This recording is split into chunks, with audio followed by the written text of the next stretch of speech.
bu ñu sukkandikoo suñu naataango yi di Bour News ñoom ñooñu kat nee nañu émission bi nga xamante ni moo di balance te daan am fi nga xamante ni moo di Walf TV émission boobee kat suspendre nañ ko. émission boobee ki ko daan animé nag di ki nga xamante ni moo di Pape Ndiaye te ay jamono ñu tëjoon ko fi kaso ñu mëjoon ko may li nga xamante ni moo di liberté. émission boobu daan balance daan am jour bi nga xamante ni moo di àllarba ñoom nag suspendre nañ ko. bu ñu sukkandikoo ci Bour News ñoom ñooñu kat nee nañ jot nañ téléphone ki nga xamante ni mooy directeur des programmes de chaîne privée de ki nga xamante ni moo di Moustapha Diop mu confirmer leen li ñu mel. nee na leen waaw émission boobu nag suspendre nañ ko ba ay jëmmi jamono ndax ñu mën a waxtaanaat ci li nga xamante ni moo di émission boobee.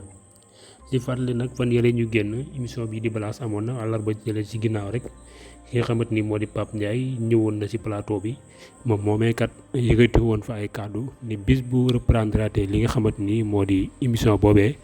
dina indi ay chronique yoo xamante ni kat yu doy waar lay doon. chronique yooyu nag jotoon na see sax yiy yàbbi ay quelques points yoo xamante ni bëggoon na see wax bis bu ñëwaatee ba mu dem sax ba ne nee na moom bu ñëwaatee daal comme position bi nga xamante ni moom la amoon day wuute ak position bi nga xamante ni si lay ñëwaatee maanaam kon day féete fi nga xamante ni moo di ci pouvoir bi ndax ay jamono bala muy dem ci kaso gi ci fi nga xamante ni moo di opposition bi la féete woon. waaye ba léegi nii nag xamuñu yan raison moo tax ñu suspendre li nga xamante ni moo di émission boobu.